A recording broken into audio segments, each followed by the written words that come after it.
just a moment. Again, I'm Christy Renee. I'm excited to welcome everybody to another edition. I think this is 26. I may be wrong.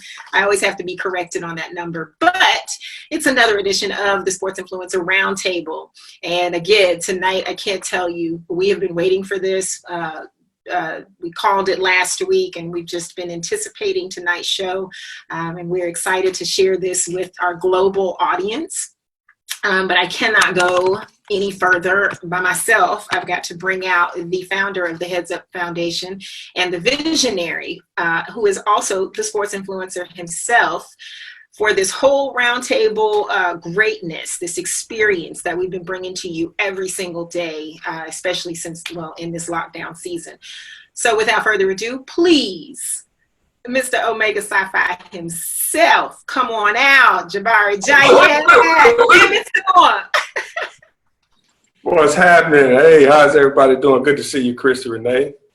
Always good to be seen. Thank you. Absolutely. Glad to have you here. Of course, you're going to be leading the way, leading the charge. I am here to remind people that today is Fundraising Friday. We are aiming for support from our community that's out there. And I know with everybody joining us tonight, they're going to be pushing for the same thing. So share and like and do all that good stuff. But of course, head over to the headsupfoundation.org and make sure that you cast your vote for us sticking around, which is in the form of a donation. So I'm excited. That's my job tonight, is make sure I get everybody on board and keep this show going. So I'm happy to be here. Looking forward to it. We have an exciting edition of the Roundtable. This is history in the making. Omega Psi Phi is representing, doing big things on the college level. And we have a collection of brothers here today to join us on the Roundtable. We're going to talk a little shop. We're going to talk college life, what they look for in recruiting. And we're going to even dig into some of their Greek lives a little bit. So I'm looking forward to it. Got a great cast. So if you guys, without no further ado, you guys please join me on the round table. Everybody come in. We got 10 guests. Let's count them up. 1, 2, 3, 4, 5, 6, 7, 8. Welcome, brothers. Welcome, brothers. Welcome to the round table. Appreciate you joining us. Appreciate you, man. Thank you. Oh, how good, how pleasant it is. Man, well together.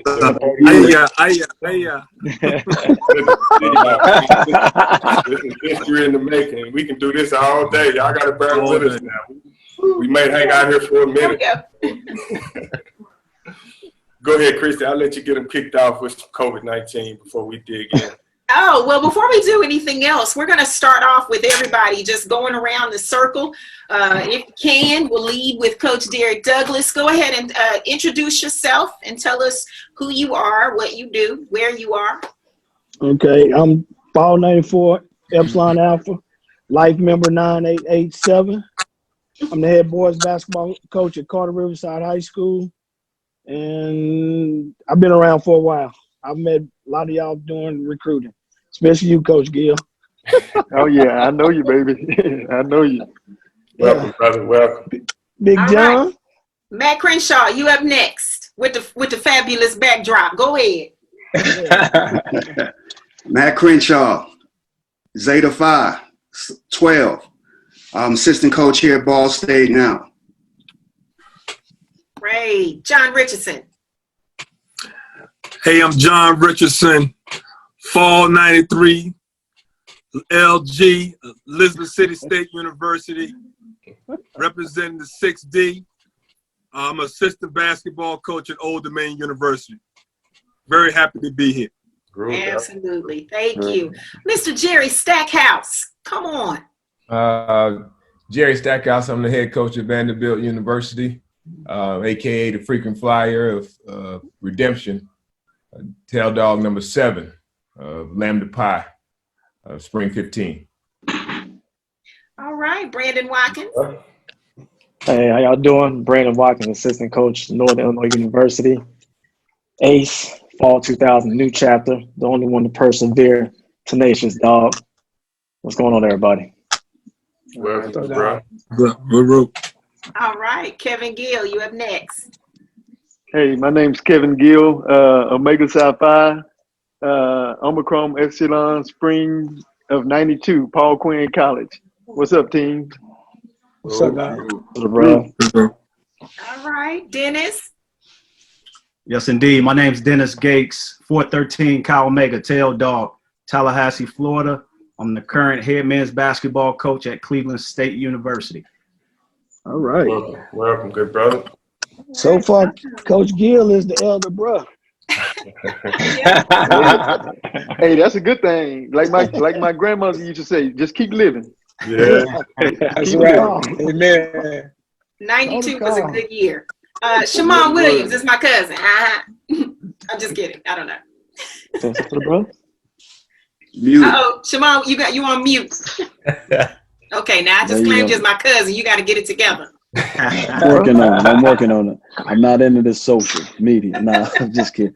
Shammond Williams, Psi D, Deuce Dog, Summer 96, University of North Carolina. All right. Frank. How we doing? Frank Haith, head coach, University of Tulsa. Omicron Alpha, spring 92. Okay. Welcome, good brother. 92, okay. All right. Uh-oh. Oh, Coach Haith is one of the older brothers, too. Uh-oh. Okay. Feel about it gray, man. I ain't died today. Vince, you're up next. Yes, ma'am. Vince Walden, 6 Dog Spring, 95, Zeta Alpha Alpha Chapter, Longwood University. That's in the 3rd D, the birthplace of Omega. I know the brothers will like that one. See you, Richardson. I saw you, Richardson. Yeah. I'm the director of basketball at Texas A&M University. Okay. Welcome, brothers. I'm Jabbar Johnson, Theta Alpha Spring 04, $7 fadeaway Q. Fadeaway. Okay, I am Christy Renee, me by me. Right. So, hey, Heads Up is a fraternity sorority all in of its own. So yeah, I'm part of that. But okay, listen. The first question I have to open up with and ask everybody, which is the elephant in the room, in the shutdown, lockdown room, is how are you all faring? How are you doing through this COVID-19 cootie bug season? How are y'all adjusting to everything? How's this affecting you? Just let's see. Jerry, let's go ahead and ask you, Stack. Well, yeah, I've been adjusting, man. It's been different. Obviously, recruiting, everything's virtual now, online. That's been a huge part. Normally, we're out and sitting in a bunch of high school gyms and different venues this time of the year. But I've had a great opportunity to catch up with my family, from being in, professional sports for a long time and, transition right into another profession that took me away from my family. I'm actually enjoying this time being at home. I'm probably eating a little too much, cooking a little too much, drinking a little too much, but we're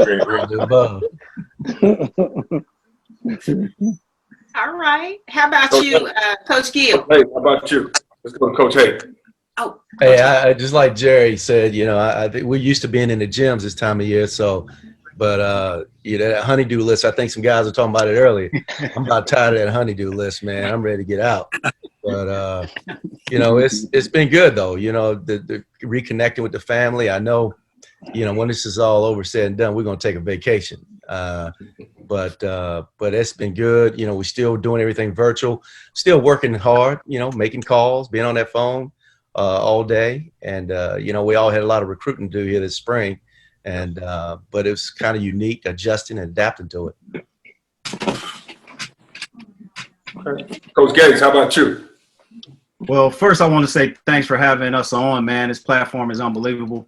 So I appreciate that. My mom's a nurse, so I want to first say, my heart's out to all those families that's been impacted by such that's going on, whether it's with the health or losing a job and things like that.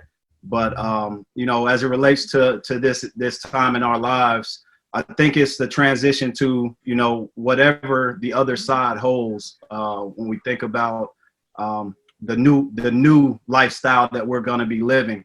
I don't think it's going to shut off like a flashlight, but we're just adjusting as a program, trying to stay as connected as possible, enjoying this time with my family and loved ones. That's pretty much it. Just making sure our guys are meeting with each other on Zoom and our staff is doing the same. Yeah. Okay. Coach Crenshaw, how about you? Sure, the same as everyone, but been directly impacted by COVID. A couple of chapter bros have passed, and one of our GAs, his father passed away last week, so been directly affected that way. But like everyone, just the loss of the face-to-face interaction from the recruiting side and the day-to-day with your players. But for me, I think it gives you opportunity to build a relationship with your guys. A lot of coaches only can relate to their players based around the game. So this gives you a great opportunity to really get to know them, to build a true relationship with them. Absolutely. Coach Richardson, how about you?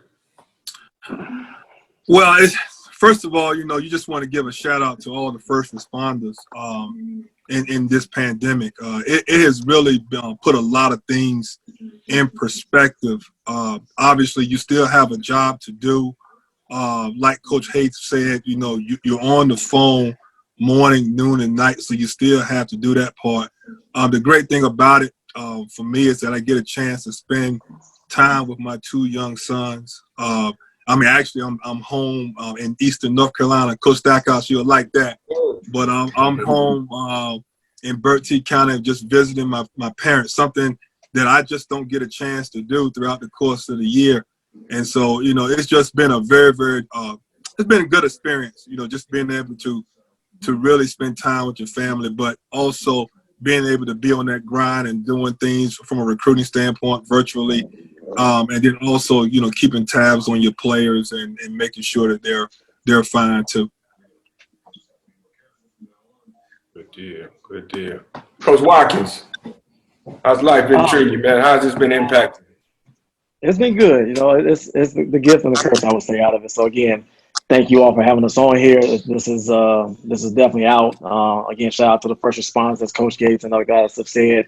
It's impacted us by not being able to get out and see some kids and recruit them face to face or have them on campus and visit. But all in all, it's kind of been the gift. I'm sorry, and it will be to spend more time with the family because, as we all know, as coaches, it's kind of hard, to balance the two during the season.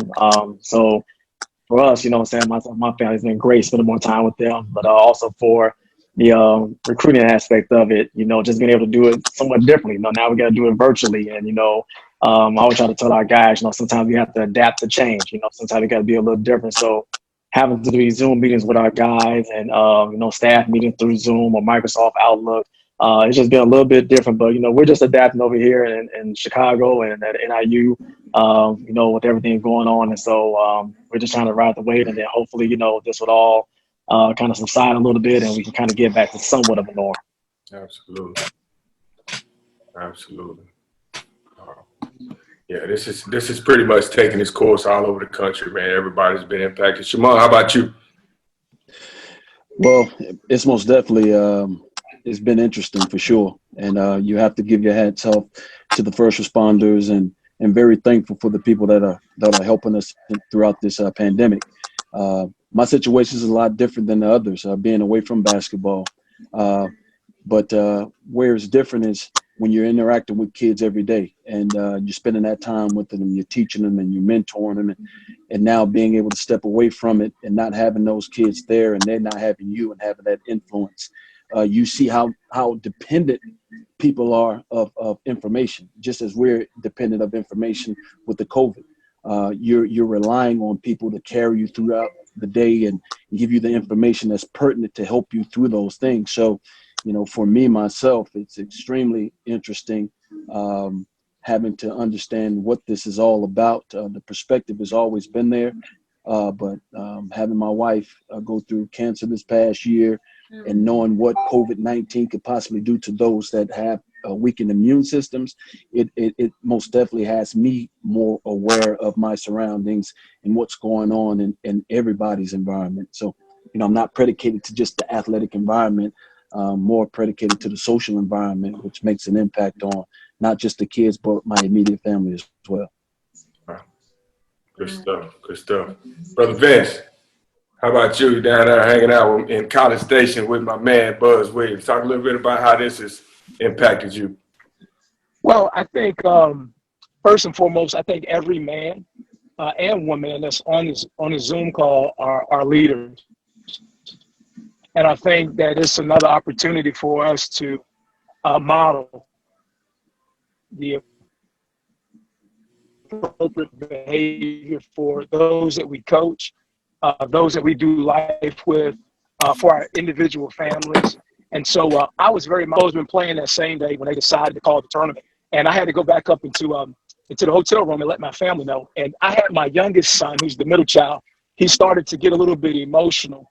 And as a believer, I had to remind him that we know how this story wins as a believer. And so as you're processing this, I didn't want him to, hey man, stop crying. No, as you're processing this, make sure that you also process who you are in the Lord. And so for me, it's been time with my family has been the silver lining, but it's also as a leader, we have all of these players who parents have entrusted us with, and we can't just assume that they're okay, because I think their world has been rocked. I think a lot of times they can put on a front as if they're doing okay, but I think it's an opportunity for us to lead them through our individual behavior that's in front of them and continue to check on them, because day to day, we know how more information is constantly being revealed, and we can't take it for granted that they might be okay. And I think that I'm constantly, coach, I'm good, man, but I keep wearing our guys out to make sure that they're doing well. We know as Black men that mental health is an unbelievable subject in our community. Tough men that I know. And so, but for us, I think it's also our job to make sure we continue to check in on them. And so for me, I just think it's another opportunity for us to lead, grow. And I think Coach said earlier that what is there for us on the other side is going to be something good. So now, the bros, we know we got to just keep seeing this thing through. Yeah, he said see it through. All right. I heard that. That's good stuff, brother. Now, I heard each and every one of you guys mention getting back to recruiting and missing out on recruiting. I'm going to throw this question out here because there are a lot of parents and kids watching these broadcasts, and they're all trying to get informed of the process. What are some of those things that you would tell a parent that's trying to get recruited? What's some of those nuggets that you would drop? And I'll just put it out there. You guys can take it. You know, whoever wants to jump in, just jump in. But what are those nuggets that you would give that parent in regards to college recruiting? Okay, I'm gonna start with, because I'm just dealing with high school kids, and I got two good freshmen that I've been on since I got them, and we've done the clearinghouse. I've signed them up for the NABC clinic this summer, but that's not gonna happen. But I've been trying to get my parents to understand that I don't give out scholarships. Whoever they play with in the summertime, when y'all coaches get out to see them, and then when they come back and talk to me about what type of kid you are, is when I'm going to sell you to the college coaches that I have relationships with. Okay. Anybody else? I would say one thing I tell my parents, is do your due diligence. Do your homework, as well as what we as coaches have to do on your kids. So for my thing is, if we're somebody who's recruiting your son or their daughter or something like that, and on the woman's side, when I'm ready to have a conversation with a young man and their parents come to me with questions, I don't have a problem answering any questions. I always tell parents, ask me anything, but I always tell them as well, do your due diligence, do homework on us as a team, as a program, as a university. Do your due diligence, do your homework on us, because there might be some questions or some things that when I'm saying my spiel that I don't get to. But if there's something in particular that you want to know, just something, it could be anything about the community that we're in, how we do outside of, as far as community service outside of basketball, anything that might come up. But like, I always tell them to do their homework on myself and also our program and staff as well. Jabari, I think the urgency of recruiting has shifted from not just coaches, but to parents, simply because there's a premium now that you have to put on building a relationship, and it's not going to be one-sided with us coaches trying to convince kids that we're the best place for them. It's going to be parents advocating for their children and children advocating that they're the right fit for us, simply because there's no dates on our campus that we're hosting.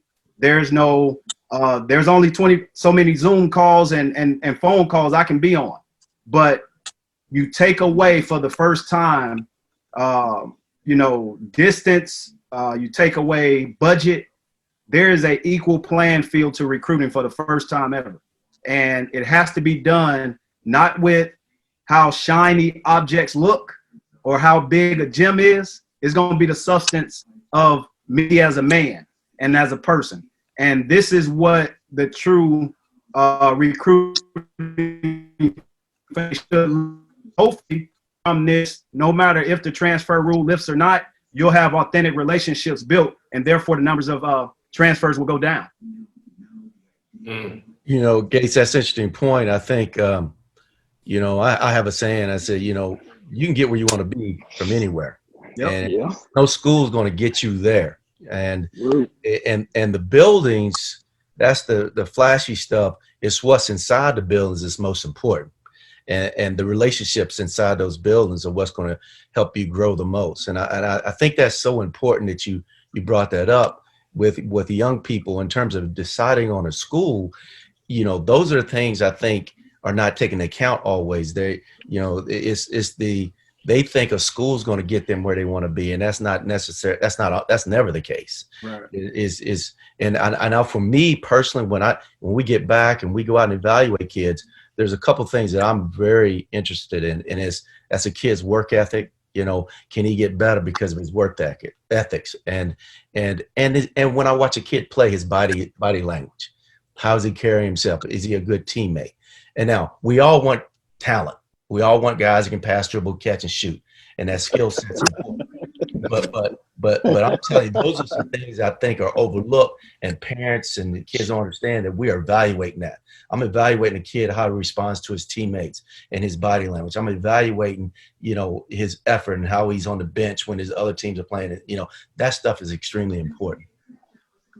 Yeah, I like to piggyback on what Coach Haith said about just being a good teammate. Not only coming in to be, a student athlete, but, a guy that's going to be able to represent your program in a very good manner. And that's how, the kid's going to be successful in life by, just coming in, not having his own agenda.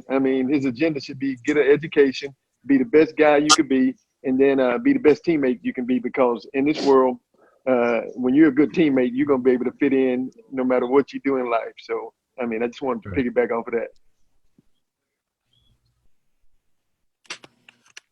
So when you guys are talking about Coach Haith method, he looks at a kid's work ethic, body language, all of that. Let's dig a little deeper and talk about, tell me.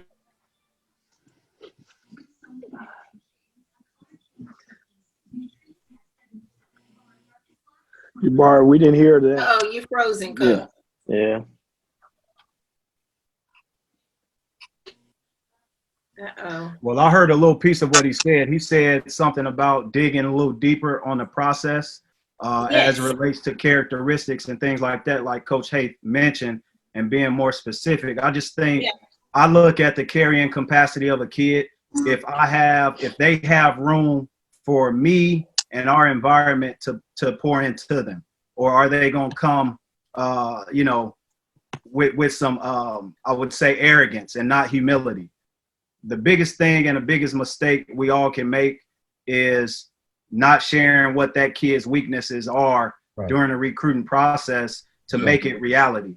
And I want a kid who is asking coach, how did I play? Tell me something that I need to get better at. Not, coach, did you see that dunk? Coach, did you see that fadeaway three? I want a kid that's humble enough to know his awareness of where actually he stands in the scheme of, okay, I got room to grow, and these are the areas I got to get better at. Absolutely. I feel that. Yeah. Coach Richards, what you gonna add? Well, for me, these are the times where I believe that the kids' inner circle, and particularly the high school coaches and the AAU coaches, you know, when you have these relationships with these guys, they have to be really honest and forthright with what you are getting. And, you know, one of the things that when you look at the transfer rate in the portal and nowadays is that sometimes, you know, high school guys and AAU guys have a tendency to oversell their kid. And at the end of the day, it is hurting the kid, you know, because the kid is getting a very huge reality of what college basketball is all about. And now that we're in a time where, you know, we're not really seeing live competition, you're kind of going off film, but most importantly, you got to go off on the strength of that coach, that high school coach, to be able to really, you know, keep it 100 with you so that they're able to really set up for success for their kid. And so, you know, we have to do our due diligence as far as being able to really understand what we're getting, but we also have to make sure that the high school coaches and the AAU coaches really, you know, really keep it 100 with us. And we just got to make sure that we're really locked in and have a mutual beneficial relationship where, you know, everybody is being honest and forthright. You know, it's all about relationships. And so it's even bigger now in this day and time. Yeah. Absolutely. I would also say, when you say you divulge into recruiting and the types of individuals you're looking at, for myself in the past, when you're looking at a lot of kids with talent, you have to go beyond it. And a lot of things, one thing that really stood out to me in recruiting that I tried to watch when I watched the kid was, were they actually competing or were they performing? Because some kids are so talented that they can get out there and perform, but actually, were they actually competing against an individual? And did the small things mean anything to them? When I say small things, when someone scored on them, did it really mean anything to them, or did they just take off running down the court? You know, those small things let you know that they're really in tune into the game, and they appreciate each and every possession that they have to play. And for me, you know, not being a highly recruited individual, I've always kind of divulged in those guys that were underdogs and tried to, you know, find the things that make them tick, find the hunger within the laurels that they have and the morals that they had to continue pushing them beyond that environment, because you're going to face some kind of athletic adversity in college, one way or the other. You're going to face that. And so when they're facing those things, can they pull from the things from within, you know, not being respected, not being one of the best players, having to work harder than the next individual to obtain those goals and receive that scholarship. Those are the type of individuals that you know, that resonate with me and probably resonate with a lot of us, because we've had to go through some things to obtain the things that we have today. And so when you get beyond the talent, you start looking at that, you know, that appreciation for each and every possession, or the appreciation of somebody even considering you to be a great basketball player. And when you find those individuals, the one thing that you know that you'll get is somebody that'll most definitely give you 110% and run through any wall for you. There you go. Absolutely. So let me kind of segue into the next question, and a few others, y'all jump in and talk about this.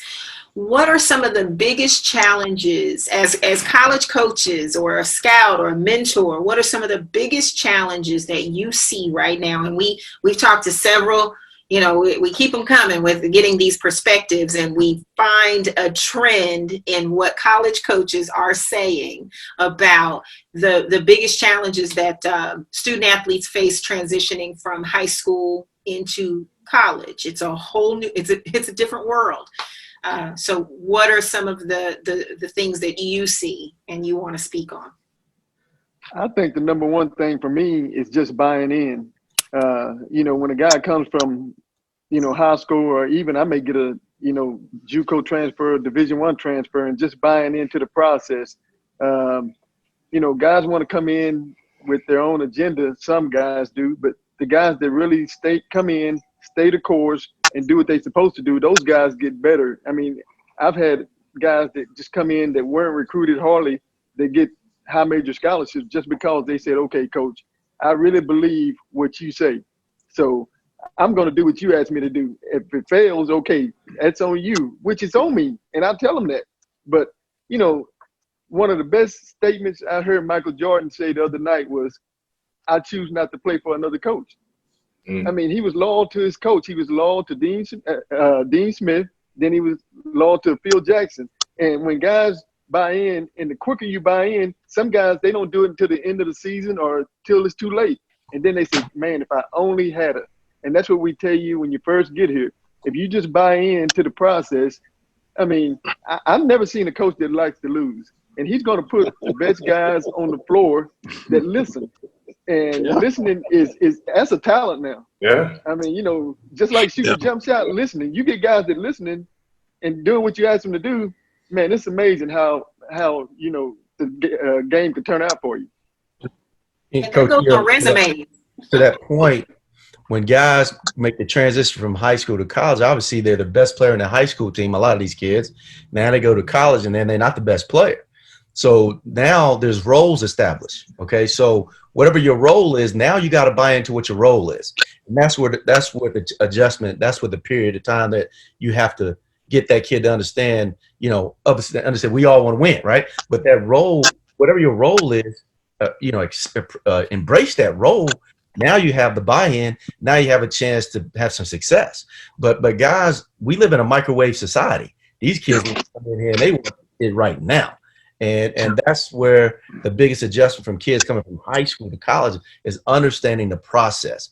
And that's changed over the years. Kids have changed. I mean, I know, I'm old, so it used to be when kids would go to college your freshman year, you don't play that much. Your sophomore year, play a little bit more. Your junior year, now you're one of the frontline guys. Well, that's not necessarily the way kids see it nowadays, and it's a little different. But the kids that do, Coach Gill, have that buy-in, they're the ones that have the most success. I would add to that and say, guys just need to, a lot of young guys coming in just had to stick to their strong suits, to their strengths, and kind of work on their weaknesses.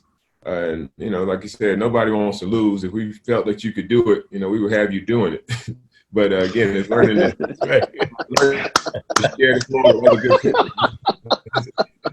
players. I mean, that's within itself, just learning to share the floor with other good players, and guys have to understand that. And I think, we talked about a good fit, right? There's nothing wrong with, figuring out that this might not be the level that you're at, and saying, okay, I could, step back. I mean, I know a lot of mid-major guys, coaches, they have the problem. They develop these kids, and all of a sudden they had a pretty good year. Now if they're running off to, one of a Power 5 or a major. But I think kids that have made that mistake, because it was a huge stat that I was talking to one of the GMs for, I think it was Denver, and he said out of 394 players, like 13 had been drafted and made it to the league. Only 13 that transferred. So it's like 5.7% of guys that transfer. So that means if you leave the school, the chances of you getting drafted is slim and none.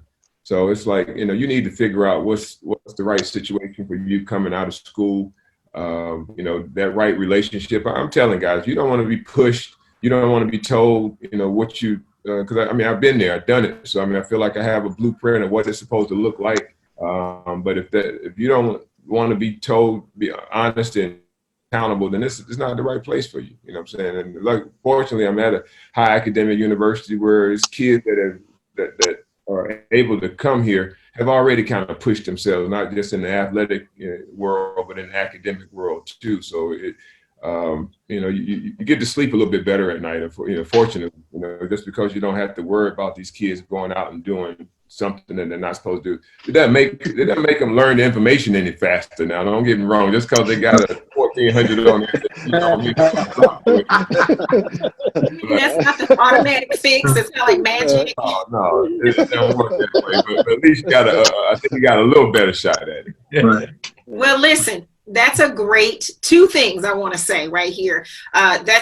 We're talking about that hot topic, something you just mentioned in just a moment. But I have to take a pause in everything we're doing just to remind everyone that today is our fundraising Friday.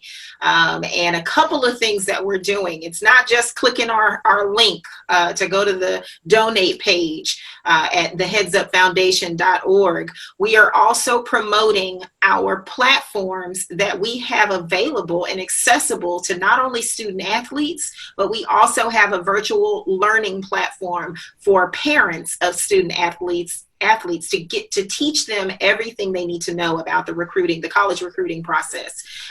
Everything we've been talking about on every single show. Jabari, this is number what? 27. This is episode 27. I told you I was wrong, even in the opening. I was like 26. I'm always a day late and a dollar short. However, in this 27th episode, this is our opportunity. We are really trying to stretch this thing and make it really, really fly. So actually, I'm about to do two things, something I haven't done at all since we've been on here. I'd like for all of you that can, if you know how, I need you, each of you on this platform. We have 10 guests here today. Everybody should be sharing this link, should be making sure that everyone in your network knows that we are on tonight. So take a moment while I talk about our virtual classes for our student athletes. For the student athletes, we're talking about things like character. We're talking about things like leadership, teamwork, all those principles and laws that every college coach we know for a fact appreciates kids being exposed to before they even get to them. It's a rich platform. It's unique. We do it in such a way. We talk to them about branding and media and all of that good stuff. So it is true sports or student athlete enrichment. And so we need your support. Your support not only, again, keeps us operating, but it also can cover some scholarships for kids that can't afford to get in those virtual classes. And again, this is the way of our world now. We're not out on these courts right now. So we want you to take advantage of participating, signing up, or sponsoring a kid. So go to the website, theheadsupfoundation.org, and donate today. Sign your kids up and then sign yourself up for that virtual parent college recruiting experience. And again, we'll continue to talk here directly with the sources that are looking at your kids and recruiting your kids. But there are some things that even they can't say that we can say. So on that note, I'm going to pitch it back to you. It's my pass. Remember thumbs down? I remember that from camp. Thumbs down, Jabari. Go ahead and tell us about, let's talk about that next hot topic. Next hot topic. I'm going to throw this out there and you guys just take it and run with it.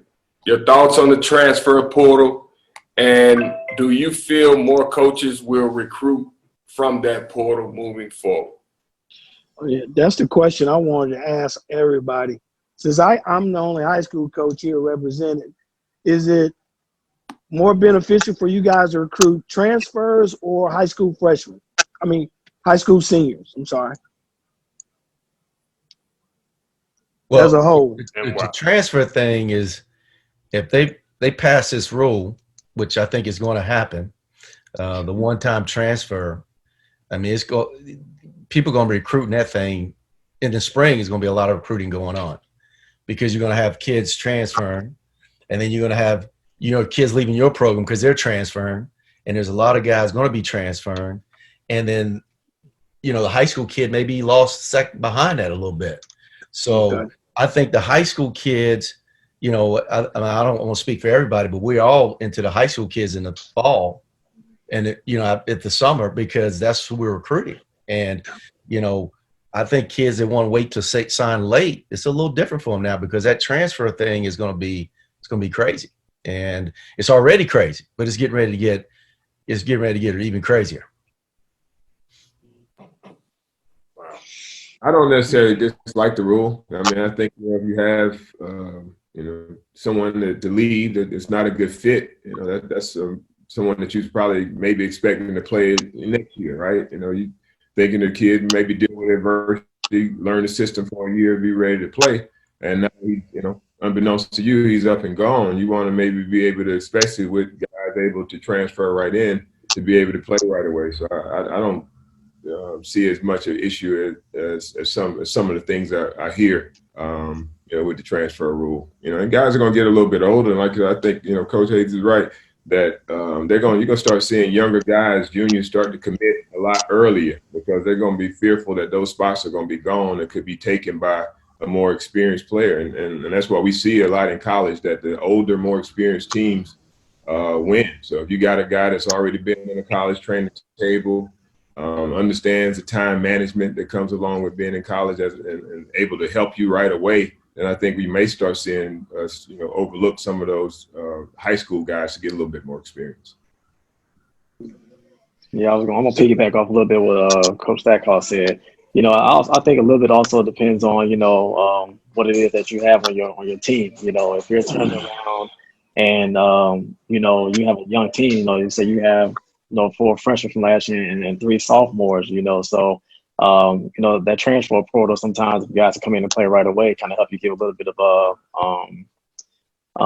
veterans on your team, who've already been through a little bit already. I think from our standpoint, it's not that bad, like as Coach Stackhouse was saying, it's not that bad. It doesn't mean that, we're not, looking at these these high school seniors because, if you got more of a veteran squad, coming in, you kind of want to bring those guys along, as much as you possibly can. So if you can recruit and if you can kind of balance recruit as much as you possibly can, and have 2 freshmen, 2 sophomores, or whatever, and you just kind of like bring them along, then, sometimes that can definitely don't help. But again, the transfer portal is not necessarily the worst thing in the world. Like some people make it seem. It just depends on how you want to look at it. Perspective. Absolutely. I think the one thing that the transfer portal is doing now is that you're kind of recruiting on a year-to-year basis.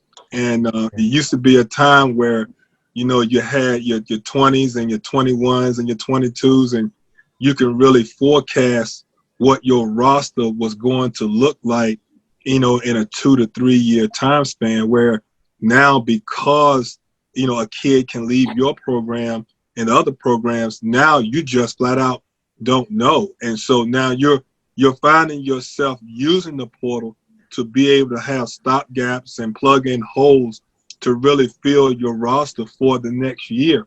And, so I agree with you guys, as far as it depends on which way you want to look at it. It's a good thing in some regard, and it's certainly, it could be a negative, but, at the end of the day, I think the days now are really having that recruiting board and forecasting 2 to 3 years out, for your roster. I think those days might be gone because you just don't know what your roster is going to look like at the end of the year.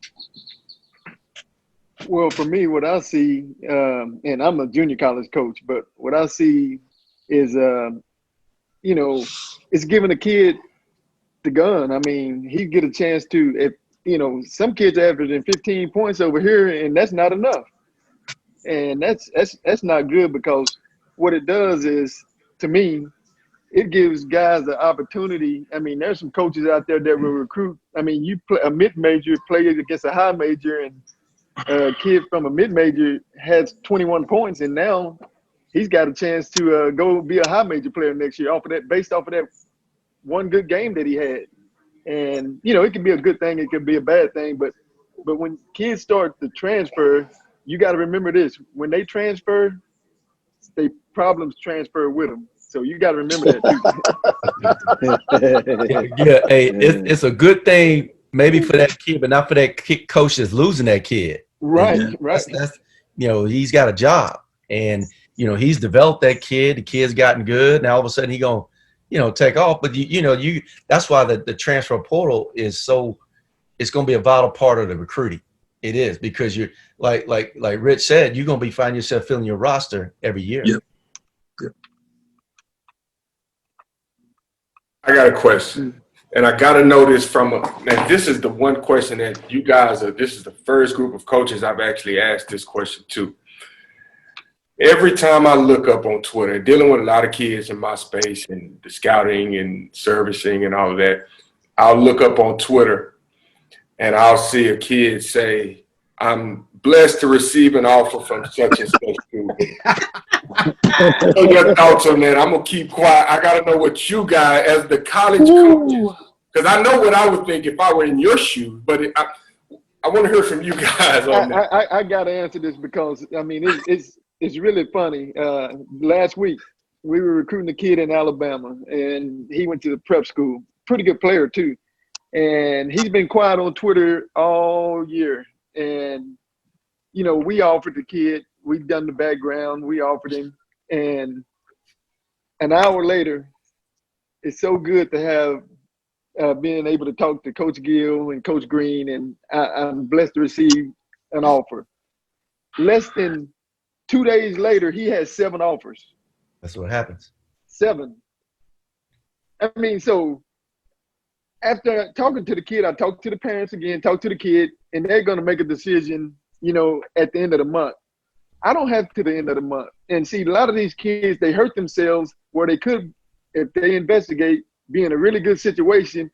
And now, just like, Coach at Tulsa, I mean, if you offer somebody, so somebody's going to say, "Oh, that guy must be pretty good, so I better look and see," and then I may try to offer him. And then it may be a lesser school, and then he misses out on you because he's waiting for a bigger offer. And then now he has to go to a lesser school. So, I mean, social media is something else, man. It's something else. Hey, Coach, can I say this? I'm gonna say this in the bruh form, okay? You know how we were online. You had that dude that just was shining. The bruh always shining. So when I look at kids, and no disrespect, when I see that a kid say that, I'm so blessed to have my 75th offer. You shine. I can't mess. I mean, I'm sorry. I might be in the lower number in this, but it's hard for me to look at that kid because he makes it all about him. And we all know when we were online, it was all about us as a line. And when someone want to step out like that and say that, you shining, and I have a real problem with it. Now, I'm not saying I know that this is the deal. That I'm be honest. That's what y'all do, but it's I have a problem with that. when that brother shine, you gonna have a meeting after the meeting. Meeting after the meeting. We're gonna talk after that, right? Yeah. It's a meeting after the meeting. Oh my God. I definitely gotta agree with Coach Richardson. Me personally, I can't stand it. I just can't. I can't stand it at all, because at the end of the day, you know what I'm saying, I'm not a big social media person as it is. I don't like to put, my everything that I do out for everybody to see, but also, as you know what I'm saying, understanding how, this generation is, this is what they do, so this is their way of expressing themselves, because they don't really talk a lot, because of the fact that they got these phones and tablets and so much as my son sits here on mine, and I'm sure teaching him, but this is what they do, so for them, this is their way. Go ahead, son. This is their way of kind of like, expressing and getting themselves out there. But also, like, saying, Coach Haith said, like, also is the fact of, I'm sorry, not Coach Haith, Coach Gill. This is helping them get more offers. That's exactly what I'm saying? So as soon as, Coach Gates throws out one, I'm looking like, well, hold on, who Coach Gates offer to? And now I'm saying, okay, well, let me offer that kid, because obviously Coach Gates likes him. Now here comes Coach Crenshaw. Well, man, who was that? So, now, after that, we got Coach Richardson, like, well, who's that? So the thing is, and the kids know it, they know it.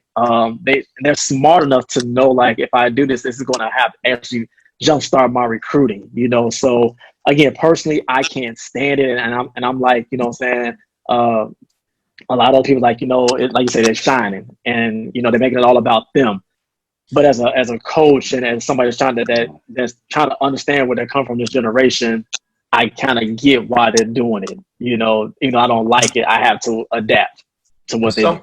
For someone's been doing this for 30 plus years, what's wrong with just recruiting a kid until you offer him when you really want him? You know, when you feel like the time is right. And but the first time you call a kid, they want to know, are you offering?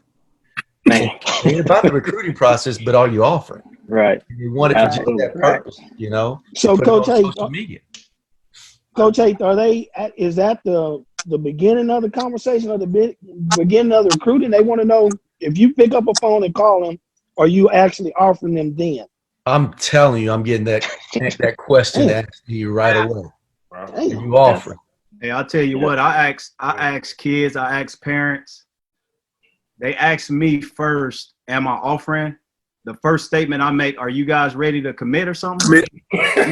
Because at the end of the day, right. So at the end of the day, if you're ready to commit, then that's when the offer is important. But they think this thing through to the point where they think they have all the time in the world.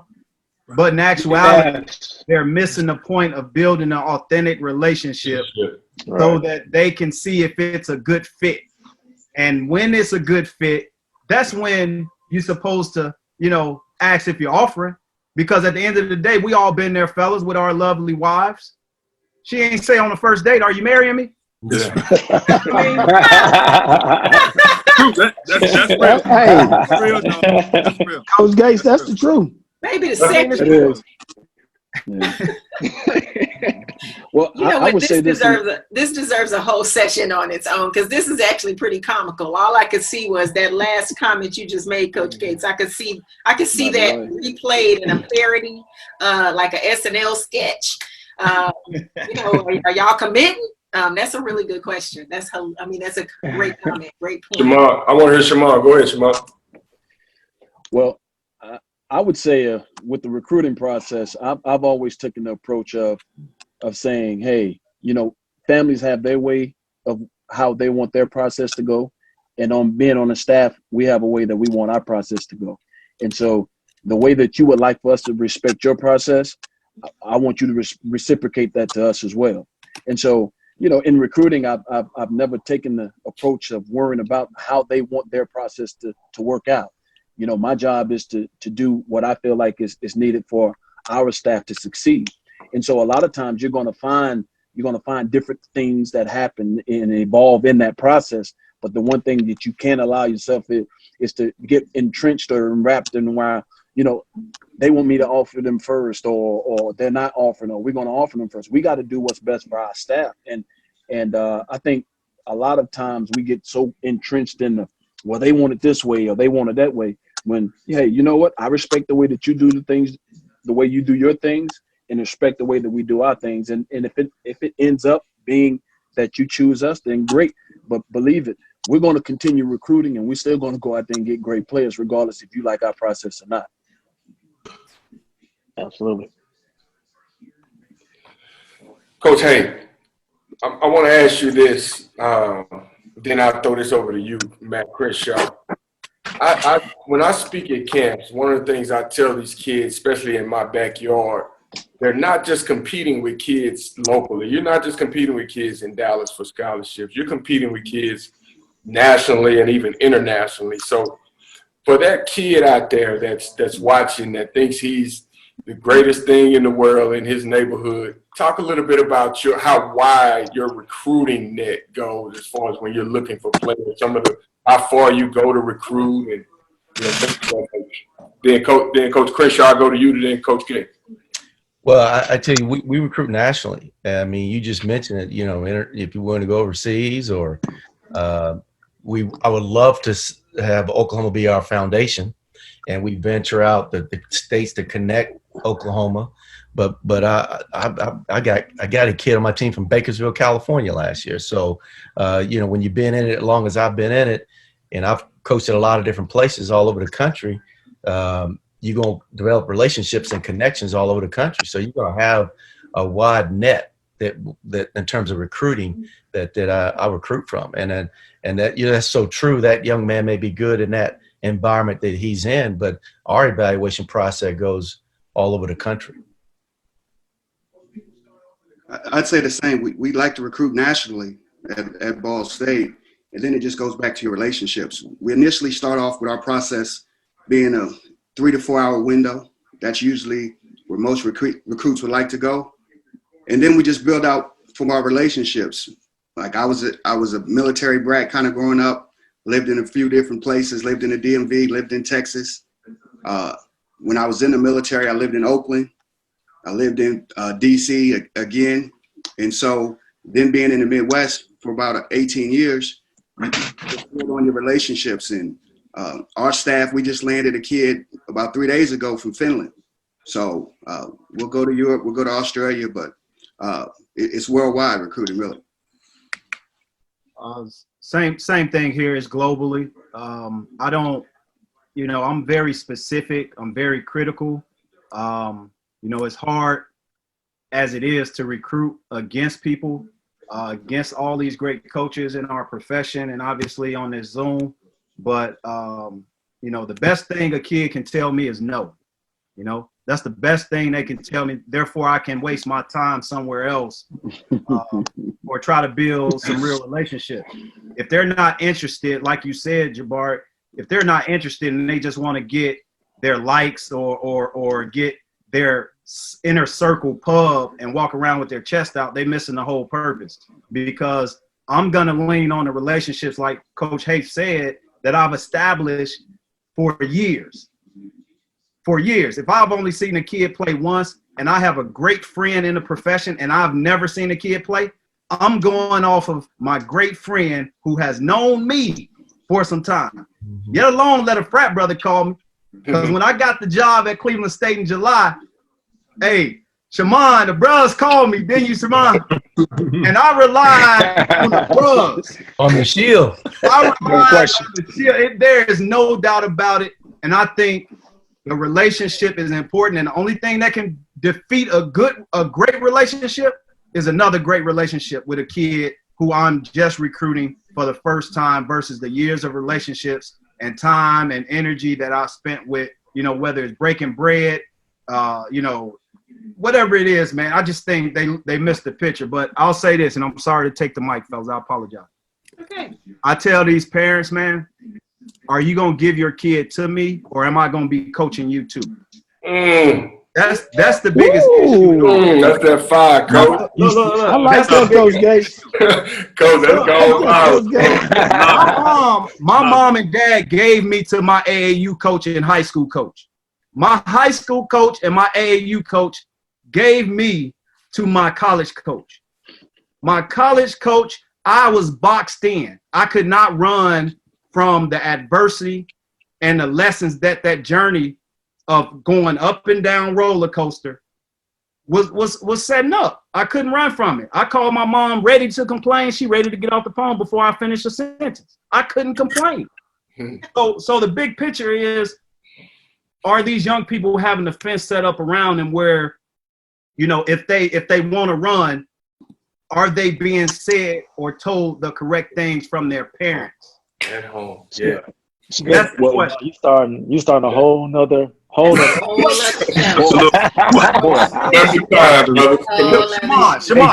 moving around, baby. Shammond, you didn't go to UNC thinking you was about to start, did he, Stackhouse? No, he sure did. Exactly. Imagine what you learned. But I was gonna put that work in. Imagine what you learned, though, bruh. Imagine what you learned. Well, two things, like you just said about parents giving them children to individuals and allowing them to be taught. The first thing is, the problem is, it's not you, Dennis, and it's not the majority of the men on this call. It's the other imposters, because everybody doesn't have those kids' best interest in hand. Right. So most parents are used to dealing with people that aren't going to be those men that's going to further their children, not only on the court, but off the court as well. So you're an anomaly. You know what I mean? So most parents have to be critical of the people that they're sending their children to, because they put 15 years into 13 years into that kid becoming who they are to that day. And so I put all this, and I've invested all this into this child. Now I'm sending to someone that doesn't have their best interest at heart. That's not you. But unfortunately, you're going to be put into that box because you're a head coach. Right. And so a lot of times we have to take on the approach of being able to teach the families as well, because if they don't know, who's going to teach them? And for you, and for Frank, and for Stack, and for the other head coaches, for a lot of our kids, their parents have to be taught, because you don't have those individuals that actually care. You don't have the Dean Smith anymore.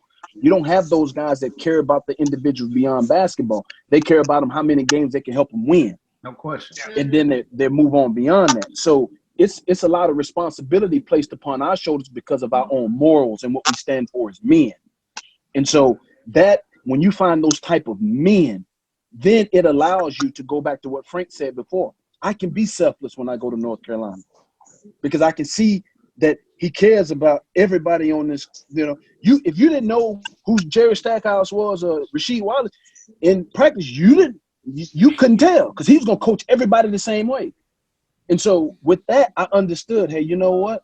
There will be a chance once my opportunity comes. So I can give myself up to that individual because I can trust him. Right. And so you have so many individuals that don't carry the same morals as we have. And so it makes you fight against that each and every time you recruit and the kids you bring in and their families. It's good. Wow. It's real good. Wow.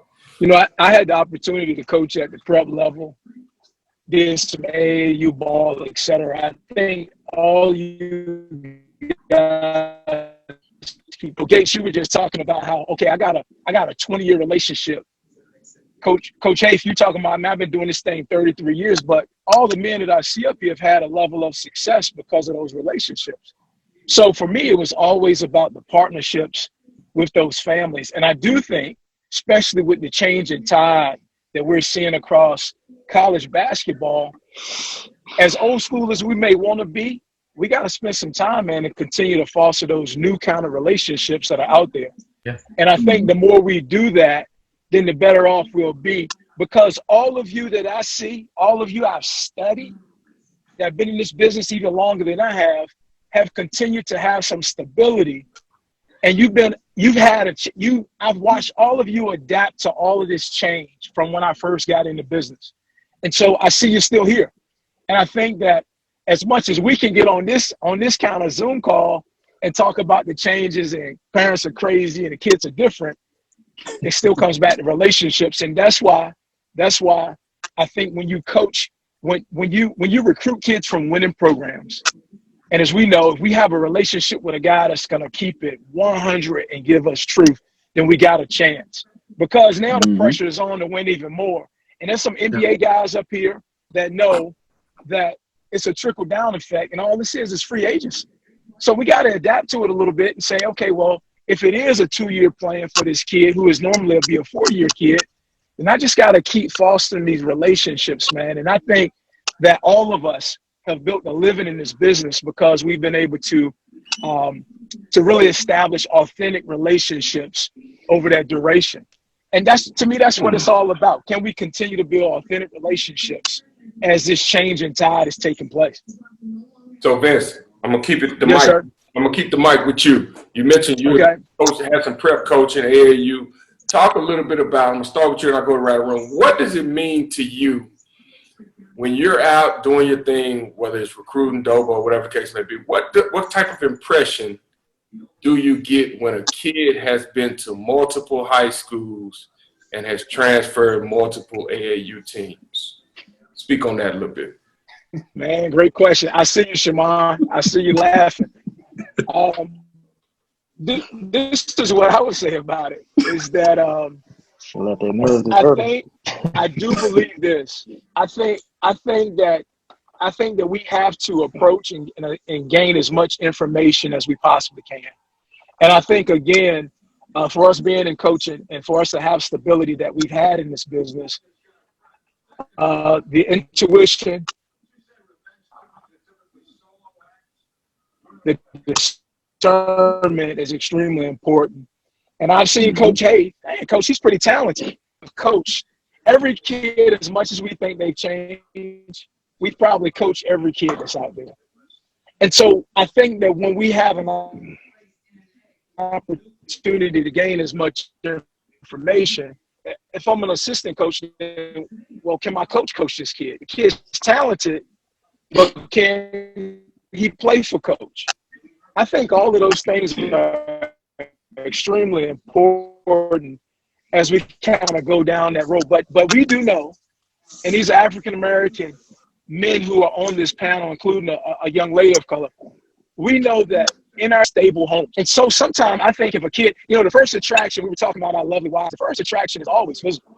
Can that kid play? He got great length. You got all of those things, but then you start to figure out, is the kid crazy? Is she crazy? Right? And so we want to know what is really going on with that kid, because it might be the adults around the kid and maybe not be the kid. That's a great question, man, especially right now. He might be primed to make a change in his life if you got the right mentors around him. Right. Yep. That's true. That's true. Yep. Real true. Anybody else want to touch on that? What type of impression does that give you when you've heard about a kid with multiple high schools, multiple AAU teams? You know what? I'll add a little bit to that story. It's funny because, yes, sir, I'm talking to the bruh and the people. What's the difference? There was a young kid, here in Illinois who, who I thought personally, was a really, really good kid, But if you look at his background, he went to 3 high schools in 4 years. And, from the outside looking in, you'll say, man, this kid must got a problem. Like, he's constantly fleeing and running, when things don't maybe go his way or whatever. But if you dug a little deeper and maybe you knew about him or whatever, you thought he was that good to recruit him. This kid's father ended up going into jail his sophomore year, of high school. His mother, he has no idea where she was at. So this kid was pretty much left by himself as a 16, 17-year-old kid. And he was sleeping on friends' couches, teammates' couches, couch to couch, until, a family took him in, and he ended up, going to his school, finished off the year. And honestly, I don't even know where the kid is at now. But it's the fact that, from the outside looking in, if you didn't know about his background, his whereabouts, you would automatically think as a coach, like, man, something's wrong with this kid, something must be that. But I say that to say, there are some good apples and some bad apples, pretty much, and we have to sometimes as coaches take our time to kind of sometimes weed through, the shrubbery and the stuff in order to find out what's really going on, because there are some good ones out there. Unfortunately, as Coach Walden said, that have some background issues, that have some other stuff, some underlying issues inside, I should say. But, you just kind of want to make sure that once you get through all that they're not the fleer, they're not the runner, You want to, so sometimes if you see that glitz and that glamour, and you see something about it that makes you want to even ask about them or to recruit them. And then you're like, well, man, you start looking down your list, like, well, man, he went here, he went here, he went here. Like, man, what's going on? If he's worth, if you feel like he's worth and he can do something for your university, for your team, and you start digging a little deeper, find out exactly what's going on before, you just kind of say, man, I ain't gonna mess with him. Because you know what? As we all know, as come from our backgrounds, sometimes people came from 2-parent households. Sometimes people came from single-parent households. Doesn't make us any better or worse than anybody else. It's just the fact that, we just had a different walk of life. And, sometimes we all know, we all need 8 every now and then. And I'll say it like that. Great point.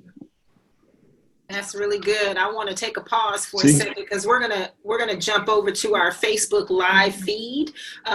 We just got a comment about everything that you all were talking about: mindset, focus, goals, should be mandatory. And that is from an elder of the Omega Psi Phi. He is also the father of Jabari Johnson, Mr. Earl Johnson. Thank you for chiming in. 72 bros, Rue.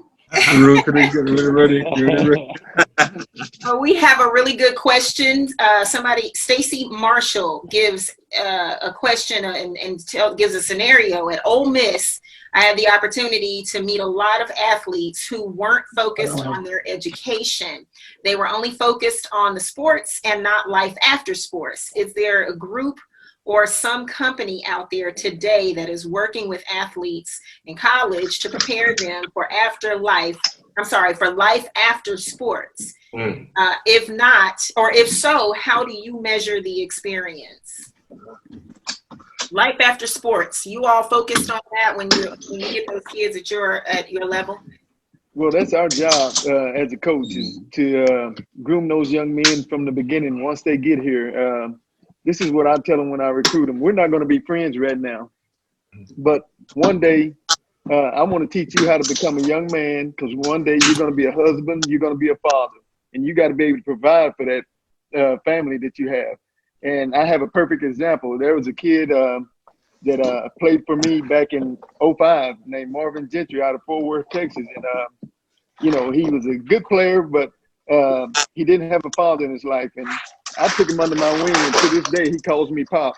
And 5 years ago, maybe 6 years ago, he got married. And guess what? He invited me. I was in his wedding, and to this day, he still calls me Pop. And that's what we do. I mean, that's what we need to do is, while we're coaching those kids, you want to be hey, this is what success is like. We're going to show you how to be a role model. We want to be a role model for you. So when you go out in the world, you know how to act, you know how to do this, you know how to do that. But then in the end, once you graduate and you become older, that's when you're going to become my friend. And now, hey, you invited me to your wedding, but our job is to teach these kids from day one, hey, this is how you do it, because we were all raised by our parents. Most of us are grandparents, uncles or aunts, and they taught us the little bitty things like, yes, sir, no, ma'am. We could take these guys to church. It's more than about basketball with us, because, it's our due diligence to help these kids become better than we are. And that's lifting as we climb. Yes. You got it. I mean, and that's, it's our job, put it that way. It's our job. And that's what I tell a parent. When you drop your kid off with me, it's not going to be just about basketball. Basketball is going to take care of itself if he does what he's supposed to do. But to get that education and to learn how to respect people and do the right thing, that's when you have a chance to make an impact on somebody. Coach, the one thing that I want to piggyback on that, because the one thing that we should say in recruiting is, that this is a 40-year commitment and not just a 4-year commitment, if you really care about the individual. And sometimes these kids just don't get that concept, because there are going to be some good days and there are going to be some bad days, because you're trying to maximize their potential on and off the floor. And so many times, we deal with 16, 17, 18-year-old kids that just doesn't get that concept. And the 40-year commitment is such a beautiful thing, because when they leave you, they're supposed to be better than when you got them. And again, you go through life and you got to trust the process. It's for me, I have a very demanding boss that's very structured, and he wants things done a certain way. But when it's all said and done, when they leave Old Dominion, they're going to be better off than where they were, because they're going to think about their daily regimen and they're going to reflect back to their days in our program. And so that's where that 40-year commitment is, that we're going to teach you things just like your parents that's going to last you a lifetime. And again, one of the brothers said it earlier, is that, and we're just in a get fast society now where people want it right now. And, the true college experience is supposed to be over the 4 years of being able to invest in who you are. And we're supposed to provide that safety net to make sure that they don't crash and burn. but we're supposed to now let them navigate through these landmines, and then they'll be better off 40 years from now. And so I think sometimes that's what gets lost in this recruitment. That's what gets lost in the journey of being a student athlete. And, that's why if we could get back to that, I think that some of these kids would be better off. Yeah. Basketball is a means to an end. And that's the one thing that the kids have to understand. And I always try to reiterate that to them. Like, look, basketball is going to end one day. I mean, look at Coach Williams, not playing basketball anymore. So believe it or not, some careers, if you're blessed, going to be longer than others. But it's going to end one day. This is an avenue for you to be successful in more than just being an athlete. Like you said, John, I try to reiterate to the kids that you're businessmen. Let's get this athlete component out of the way and help you understand that you're a businessman, and this is just part of your business. And you have to continue on with life and allow basketball to be part of the business, not the business. Yes. And so trying to get them to understand that this is just an avenue to help you, facilitate life and put you in a position that you probably wouldn't have been in that position if you weren't capable of playing the game of basketball. But understand that you're going to have to put the basketball up one day as an athlete and continue on being the individual that you are. And so, that's important that we get that reiterated to them each and every time we talk to them. You're not an athlete, you're a businessman. And this is just a component. It's not you, it's part of who you are. And so when we do that, we end up with better student athletes. And a lot of times we end up with omegas. Brother Williams, I'm gonna steal that. Yeah. Listen, that was really basketball is good. just part of your business. Okay. Part of your business. Yeah, I could take that to class. Absolutely, that's rich. So I'm gonna ask this another question. Yesterday, I had a roundtable that was really, really popular. I had a head coach from the Stockton Kings G League team, Ty Ellis, assistant coach for the Dallas Mavericks, Darryl Armstrong, another NBA skills trainer, Tim Morton, former Texas Tech legend, Jason Sasser. And we all talked about the topic, and I want each one of you guys to give me your 2 cents on it. Player development versus working out. What's the difference? Can I say something on that? Oh, yeah. Yes, sir. Cones don't move.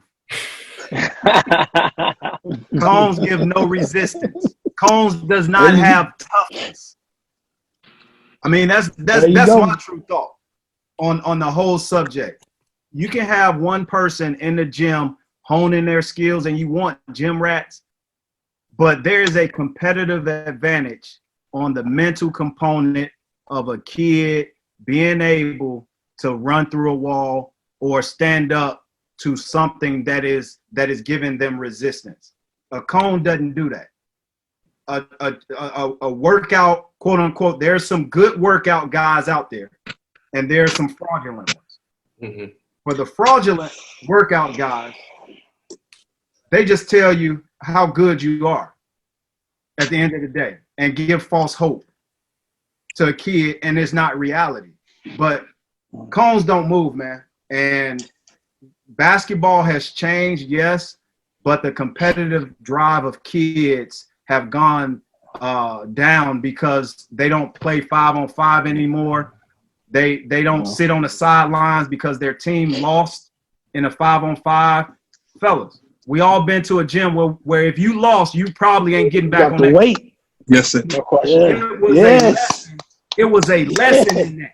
Yeah. It was a lesson in that.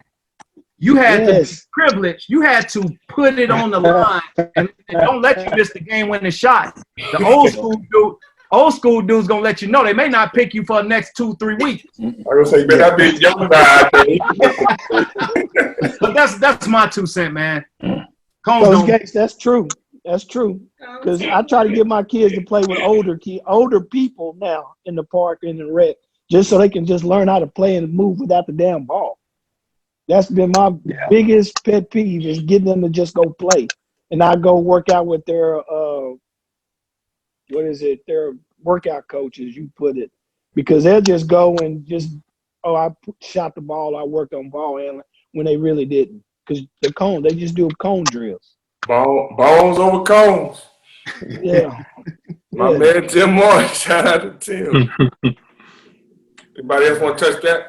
Well, I believe in repetition. I believe a guy should get in the gym and work on his game. I'm with Gates on that. I think a guy, getting up shots and working on your game is important. But one of the best teams I've coached was a Missouri team, and them guys played one-on-one after practice. There you go. Every day. See, I like that.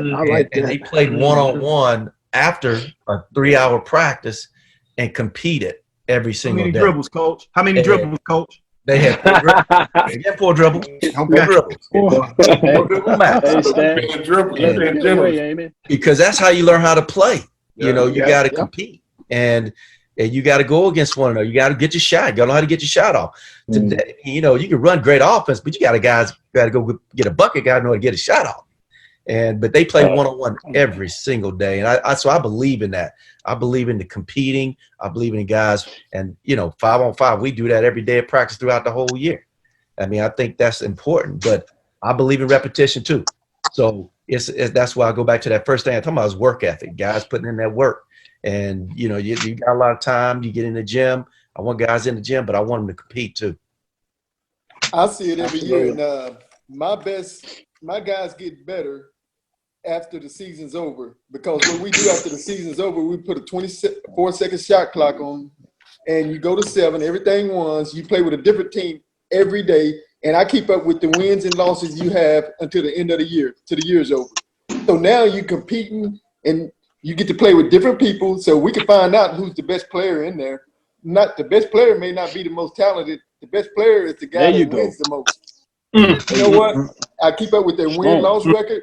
And man, at the end of the day, I say, okay, I'm going to give you something, whoever has the best winning percentage. And we play like 95 games, almost 100 games until the end of the year.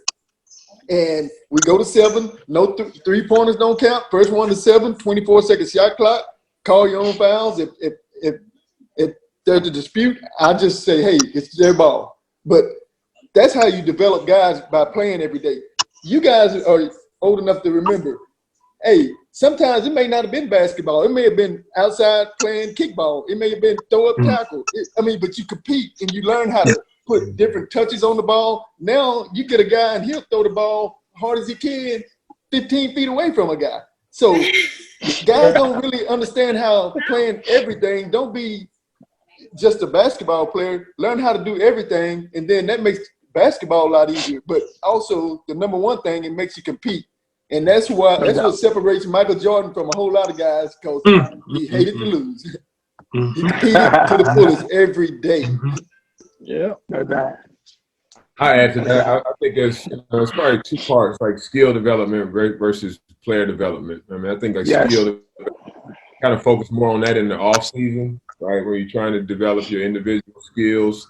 You can play and work and compete and do all those things, and then the player development is more about what we're going to do. Right? So now you worked on your skills, and it's easier for guys after that first year, right? They know how we want to play and things that we want to do, and they can go back and we have candid conversations about, okay, these are the things that we want to work on. We don't want to work on step back three.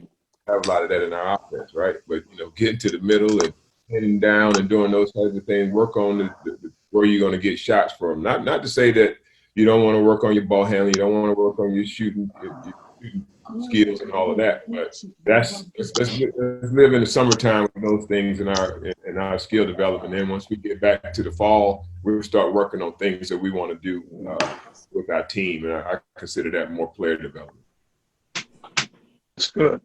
That's good. So I heard some guys earlier talking about. I'm sorry. Go ahead, Coach. I was going to ask the question, what do y'all do for their mental acuity during the season? College coaches I'm speaking to. Because I just want to find different ways to reach my guys. Because shit, my kids suck.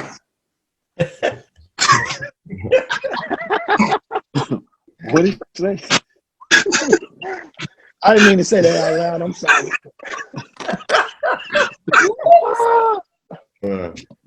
I think it's important to have different voices, man. Having different guys come in and speak Whether it's, I think we had just media. A lot of time kids that transition from high school, not really dealing with a lot of, media requirements. All of a sudden they got a microphone in their face, making sure that they're, staying on message, and I think all those things you just can't take for granted, making sure that they have an understanding on that. So bringing in media training, bringing in just other career development for them to listen to, and not centered around basketball all the time. And I think our guys get a lot of that, not just from athletics, but they get it from the side as well. Listen, that was a perfect segue into this pause I was getting ready to insert into the show. I don't know, Stack, you must have my notes or something.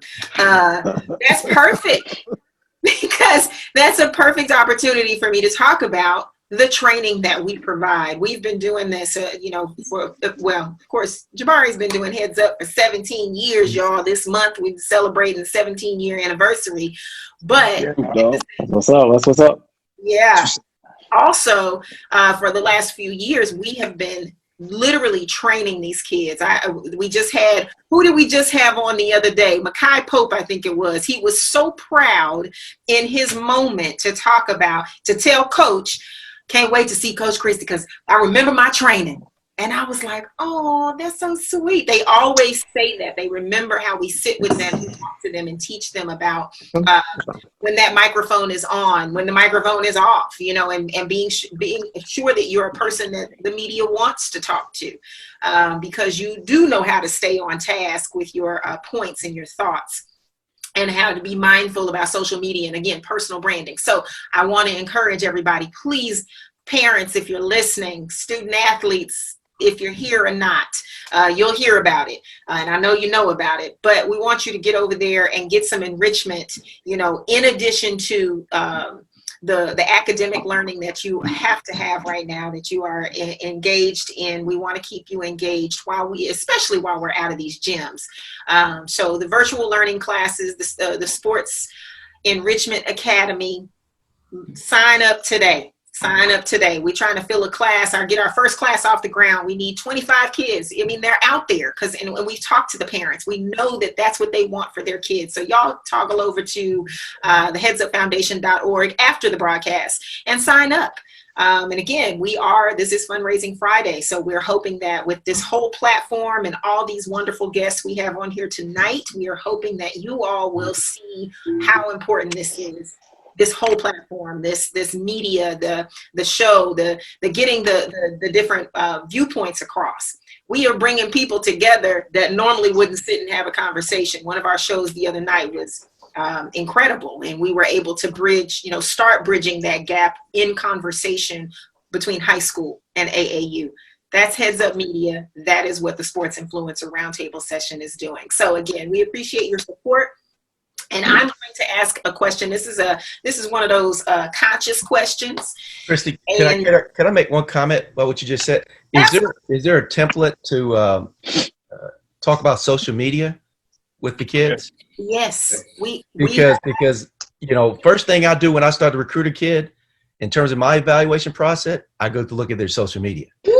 So I think that's extremely important. What you're doing is awesome. But I think how they handle their social media, their Instagram and Twitter, I go right to that page after that first call. Yeah. It's usually the first stop for every college coach. I teach them all the time that you never know who's watching, and don't lose a $140,000 scholarship over a 140-character tweet. Yeah. It happens all the time. You'll go to another guy with the quickness just because of the way he looks online. So that's one of those things that we definitely hone in on. We kind of call it the neck up training, if you will. And they're gonna get out there with their skill trainers and run around and shoot and do all of that, but you can't forget the neck up part as well too. So guys, get plugged into that program and let us help you. We'll get you right. We'll get you right. It's all done virtual. Absolutely. There's a full curriculum that comes with our classes, a workbook. You get a certificate of completion. And again, it's something that can go on your resume. You've had this training, and any college coach would appreciate it, as you just heard, everybody, ladies and gentlemen. So I'm going to jump into this next question. And this is a question that you know, I hope everybody feels comfortable enough talking about. But I want to talk about the representation of African American coaches. Do any of you feel that it's that we're underrepresented or underrated, or is it enough? Is it not enough? How do you feel about our representation in your field? Anybody? I'll speak on it because a lot All right. of those guys are head coaches.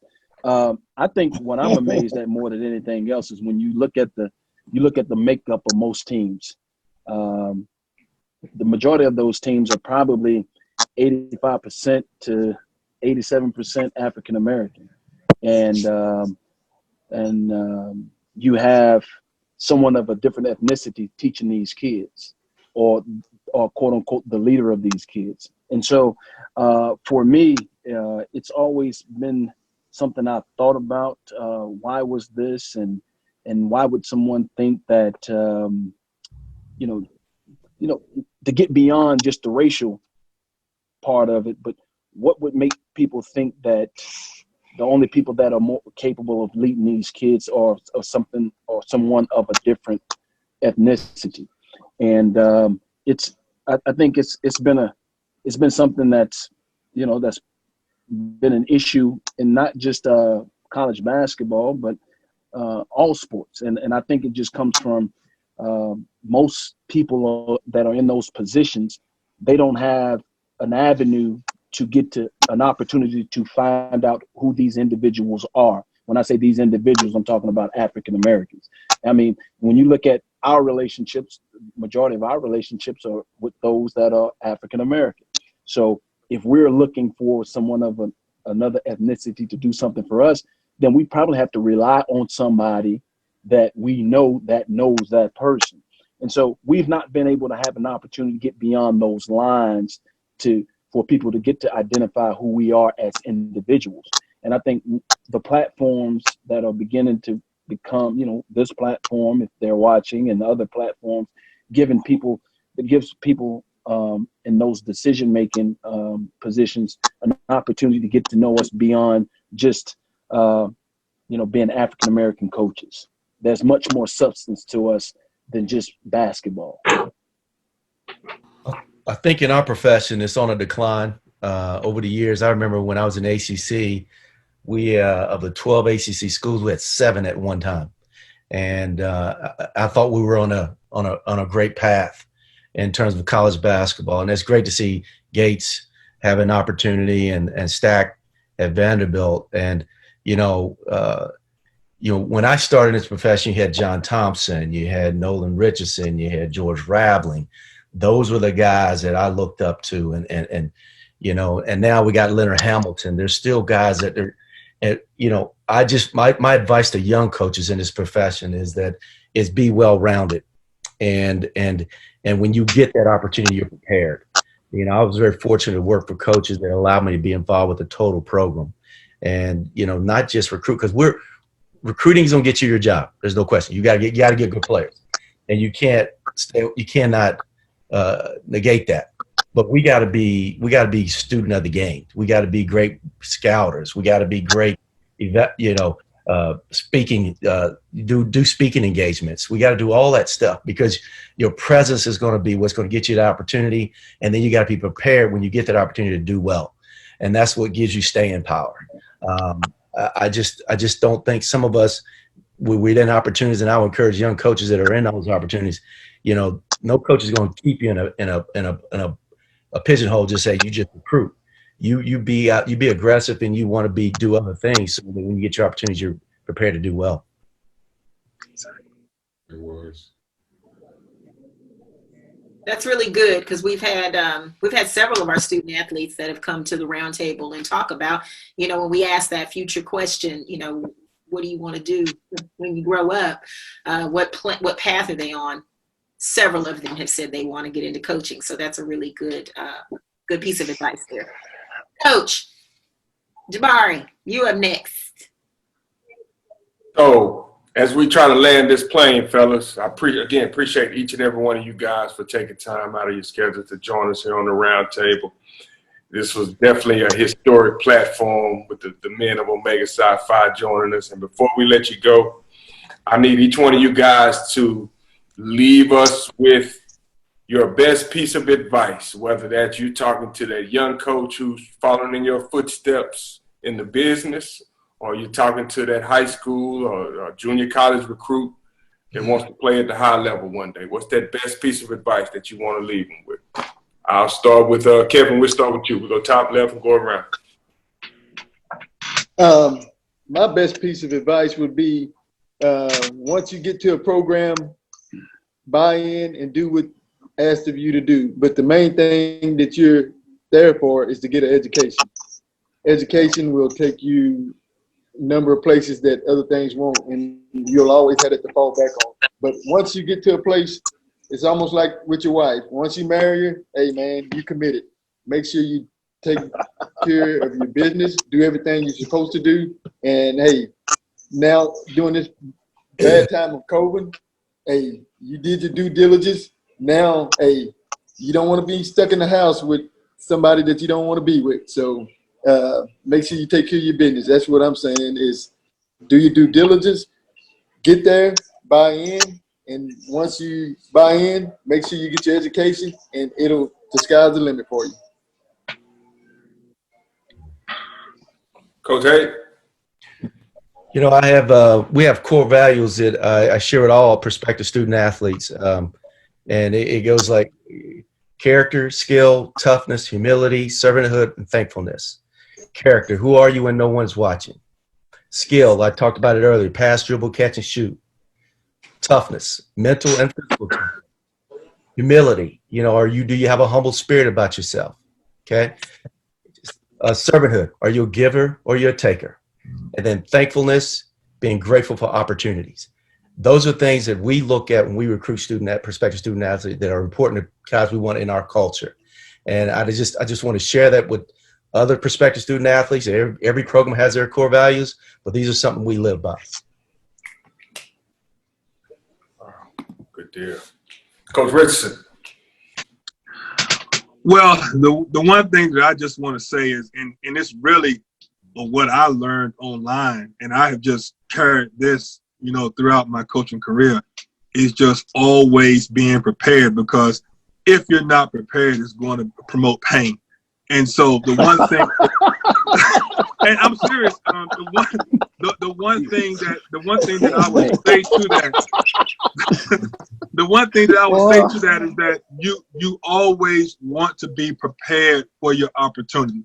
And you know, I've had the pleasure of being a high school coach for 10 years, and then now a college coach for 15. And so, you know, now that I'm on the collegiate side, and I'll tell, young coaches all the time is that, you have to be prepared. You have to grind every day, and you have to work as if it's your last. And, it's crazy how we just talked about, the lack of black head coaches, in college basketball.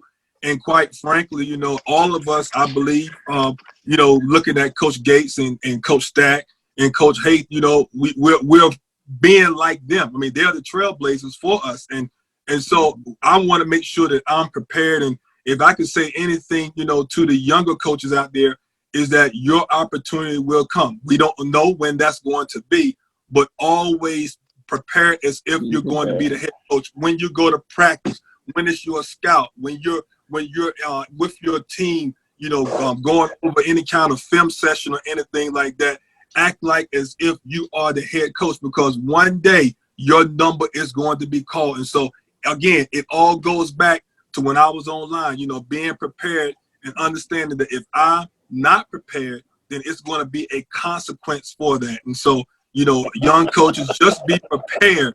Be prepared for your opportunity. And I was a reserve in college, so truthfully didn't know when my number was going to be called at times to go into the game. So again, I learned very early that you have to be prepared so that when your number is called, you're ready, willing, and able. And so that's the message I want to leave with you all tonight. Good stuff, bro. Coach Stackhouse, how about you?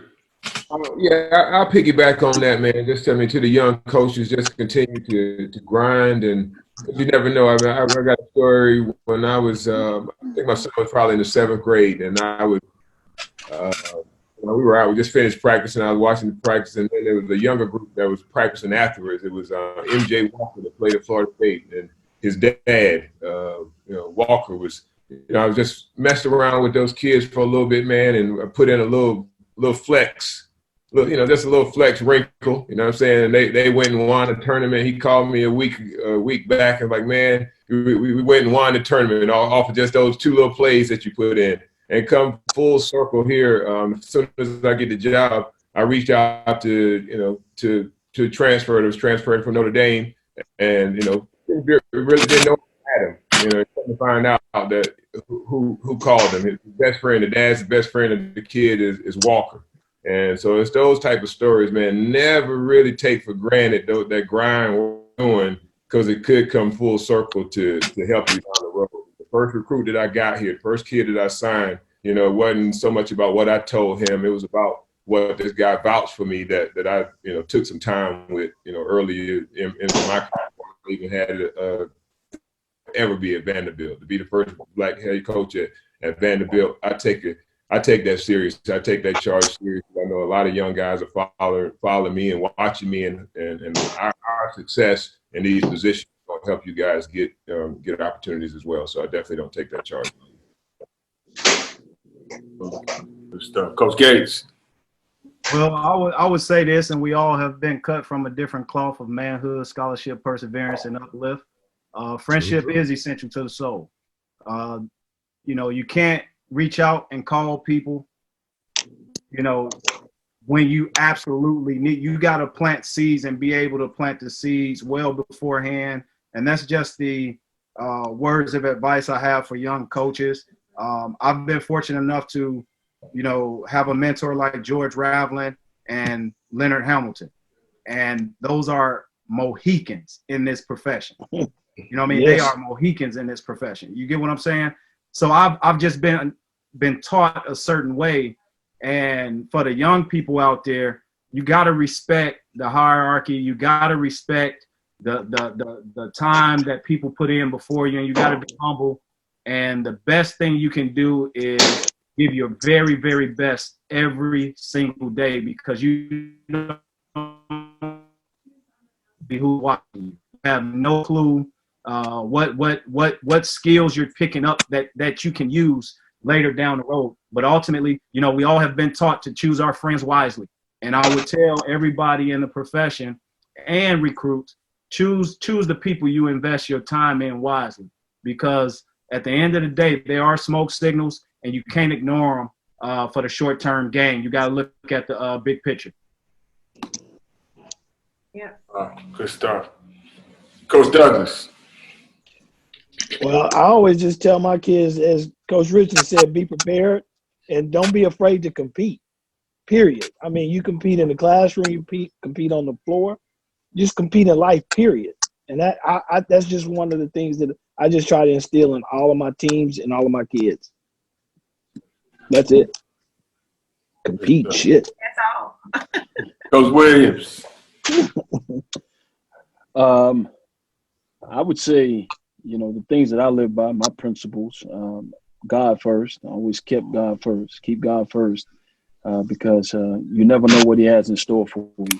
A lot of times the road may be bleak, and you may be looking at another person's status or situation, but understand what the Lord has prepared for you is for you, and you can't allow your mindset to keep you from getting there.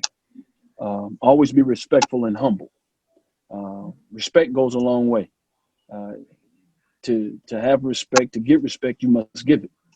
And understand, hey, you know what? Regardless of what position you're in, no matter what people, celebrate you for, those things are what make you special. What makes you special is how you treat people, the type of person you are, trying to do something for others. That's what makes you successful. Third thing would be yourself. A lot of times you get off track looking at somebody else's situation and wondering why your situation isn't theirs. You know, you can look around and you watch the Jerry Stackhouse and the Rasheed Wallace walk off the bus at the end of the Final Four and tell you better go to class. You know, and you say, well, where are they going? They're going to the NBA. And a lot of times you may want to do the same things, but that may not be your time. So you have to weather the storm. You have to continue being focused and being the person that you're going to be. And hopefully one day, if the opportunity presents itself, then you can capitalize on it. But understand, if you do make it, if you don't make it, that doesn't make you any less of an individual or less of a person. Everybody's not going to play Division I basketball. But if you're blessed enough to get a scholarship to go to college, you should appreciate that and give it 110% and be thankful. And last and least, always go back and give back to those that are in need. Just like the people that are given to you to this day, you make sure you go back and reciprocate that to them. So, you know, you can help further the cycle. You can set that standard for it continues to go in your community. And that's about it. Good stuff, bro. Good stuff. Well said. Bro, Vince, how about you? Yes, sir. I want to thank Jabbar, you and Chrissy Renee for hosting this, man. And one of the things that I'm always, I got to say this, and that's I'm coaching because there were men in my life who poured into me, correct me when I was out of line. But the greatest opportunity that we have as coaches is we get a chance of speaking to young people's lives. And they spoke into my life. And now I reciprocate that back to our guys, and we get a chance of speaking to their lives. And those men almost, to a degree, help shape and almost save my life. And I'll be remiss if I don't bring up Coach Buzz Williams, mentor, unbelievable coach. All you guys know him. He's the real deal. Dale Layer, assistant to the head coach at Texas A&M, hired me at Liberty University. It was relationships. And so as I keep thinking about this piece, I've had men who gave me an opportunity, and when you get that opportunity, you got to work your tail off. And my grandfather was a pastor. He's passed on now, but our family business was brick masonry. You had to go to work and you had to go to church. And this is something that he said, and it's something that I've heard Buzz kind of say a little bit too. Hard work won't guarantee you success, but it gives you a chance. And you got to show up every day, and you got to work extremely hard. And I think about that often. It won't guarantee you that you're going to have tremendous success, but you got to keep beating on your craft. And one thing I can say about each man that's on this platform and woman is that they continue to work at their craft. Us doing this tonight is also, I'm over here taking notes. Every time someone said something, I wanted to write a little something down. Don't be a know-it-all, be a learn-it-all. I learned that from Coach Dale Layer many years ago, and I'm always taking notes. Everywhere I go, man, I have notes everywhere. I need to do a better job of kind of collecting them. But I don't want to be a know-it-all. That speaks back to everybody that's spoken before me about having some humility. And if I'm a young coach, I'll tell you something that I did. You have to build authentic relationships. And what that means is, how can I help someone else, not necessarily how they can help me. I heard Gates say, don't just call a guy when you need something. I was writing probably 40 personal notes a week to different coaches, different people in the business when I was a high school coach at IMG Academy. And so I think about that. Some of those relationships are still very much in place, but it was about getting those reps. I heard READY. It's your responsibility. That's the R in ready. You got to stay ready so you don't have to get ready. It's your responsibility to keep beating on your craft and seek out someone that's doing something that you want to do. I've researched every single head coach that's on this panel tonight because I too desire to be a head coach. So I got to research guys that I see work. Not only that, especially we're in the same frat. I mean, how did he do that? What is he doing? How can I prepare myself for the same thing?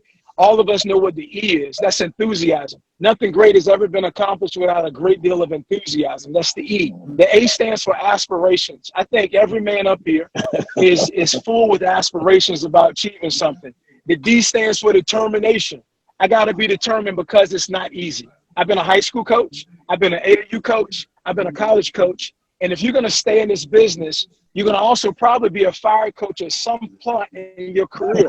And you have to make sure You have to make sure that you're built on the right stuff so you can bounce back and you can be able to persevere through that thing. And that's what the determination is about. And you have to be able to fight through it.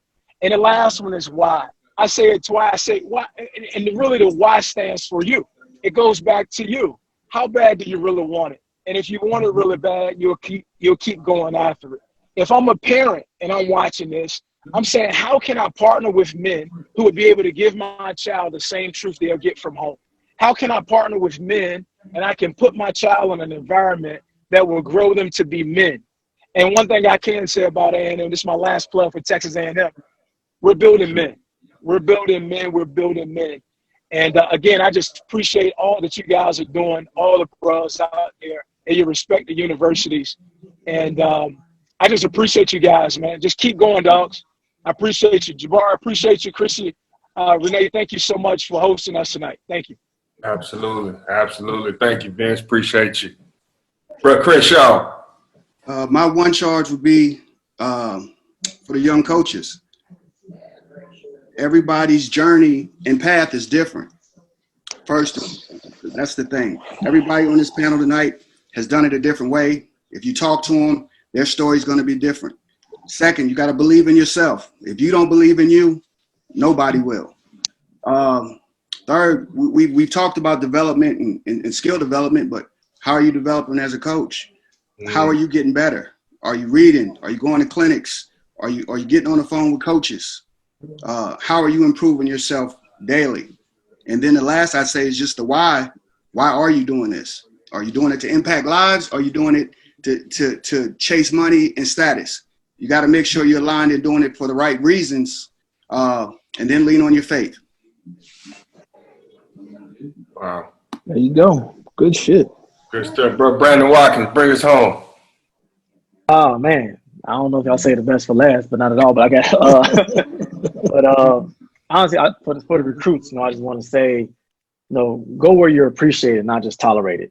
You know what I'm saying? Go someplace, where you're definitely wanted, and you're going to be able to shine on and off the court, as a teammate, not just as an individual. So, just again, go where you're appreciated, not just tolerated. For the coaches, and I'm still, one of those younger coaches, coming up in this, I say be well-rounded, get involved with everything, don't just be pigeonholed as, I'm a recruiter, or I can go get kids, be a person that can develop on and off the court, be a person that, gets involved with scheduling, be a person that get involved with the budget, compliance, anything and everything in and out of if you aspire to be a head coach, get inside of the mind of that head coach, sit in on some of those academic meetings, because as us assistant coaches, we aspire to be head coaches. That's a whole different seat. I was able to be a JUCO head coach, things are completely different, so that's a whole different seat. So I would just tell people, be well-rounded. Third thing is closed mouths don't get fed. Ask what you need to ask. The worst thing somebody can tell you is no. And that could be for recruits, parents, and coaches as well. Closed mouth don't get fed. So if you got something on your mind and something that, you want to respectfully say, say it, or ask it, welcome that feedback. How I'm a coach, if I was an assistant with, Coach Haith, how am I doing, man? Like, am I, what can I do better, this year? Coach Stackhouse, like, what can I do better this year that I didn't do last year? Like, I'm steady trying to evolve and get better, and D Gates is a very good friend of mine who I reach out to often, and I definitely ask of him, so I would say, close mouth and get fed. Just please definitely speak up. And I would say the last thing, be hungry, but as also, my dog Shammond said, be humble. Be humble, be humble in your hungriness, go after it, get after it, do it respectfully, but also be humble with it. Humility will take you so far, will take you so far. So those are my things. And again, I want to thank you all for Jabari, Miss Christie, this platform to allow us to come on here and speak, a little bit of knowledge, I should say, of what we know. And again, for us to learn from one another and, just for us to dwell together in fellowship, man, this has been great. I appreciate, I know my wife is going to kill me when I get off of here, but, I don't get a chance to do this a lot. So I really do appreciate that. But guys, that's awesome, man. Thank y'all so much. Again, this is history in the making. All these bros and college coaching coming together to pour knowledge. Iron sharpens iron. You know, you guys have been a blessing to me as a guy who's in the trenches with these prospects on a daily basis. You guys are making me better. You know, now I'm knowing what information I need to go and relay to the kids and the coaches on the grassroots level. So I'm personally thanking you guys for making me better. And I'm sure each and every one of you guys gained something from being on this platform as well, too. So, again, thank you guys so much, man. Before I let you go, I need everybody to get in the camera and do a group picture with the bruh. Throw your hooks up. But wait, I don't even know how to do this. I don't know how to y'all go ahead, bro. I'm going to take it. Just tell me, what is the button I push? This is a spirit. Command, shift, and the number 4. Okay, go. Get up, everybody. Command, shift as I talk it through. Oh, there it is. Look at that. I learned something new. Ready? Oh, that was fantastic. That is. Hey, listen, I gotta say something to each of you. I also echo that effect. That thank you so much. This is such. Again, this has been an incredible experience, and it won't be the last time we see you all and get together and talk about this, because it's so much. I think every topic that we had outlined deserves its own show. I mean, we could definitely talk for an hour on each of those questions and topics. So again, you could be doing anything else. We knew that this was going to be a couple of hours because again, we have such a great host. So what I'm going to do is charge each of you though, because again, your fraternal connection is so rich. Your connection in basketball is so rich, just among each other. I want to charge each of you to find 10 friends, basketball, frat, whatever, and get 10 friends, each of you. There's 10 of you to donate $10, at least a minimum. We need your support. That's why I've gone on and on tonight. Again, we are trying to keep things alive during this difficult season. We missed out on a lot in March. We have an incredible platform that some of you know about, which is our All-Star Week. And so everything was shut down. We were literally at state championship in San Antonio, and day 2, we were all shut down. And so from there, basketball ended for a lot of people. And so, temporarily, but we've missed out a lot in this season. So tonight is so special and so important, but I want each of you to do what you can to help us further our mission. And I can ask y'all for that. I can ask, hey, go get your friends to bring their friends, and we can all be friends and make the donations. So again, I thank you. It was just incredible. And I can't get out of here without, let's see who can get up. Who can get down? Who gets it? No, right? Hey, Jabbar. Yes, sir. Send a link. Send a donation link on the telephone. Oh, yes, sir. We'll do. Yeah, send that on the telephone. We'll do. I'll shoot that out to you guys ASAP. Appreciate it. Yeah, send it. Thank you guys so much, man. Again, I appreciate your time from the bottom of my heart. Shout out to the men of Omega Psi Phi representing college basketball. Fellas, good luck to you. We look forward to following your journeys. And again, keep grinding. Keep it going. Hey. All right, bros. I'll keep All right, bros. Ain't nobody jumped up. I'm so disappointed. Jumping around. Friday night. Oh, get it.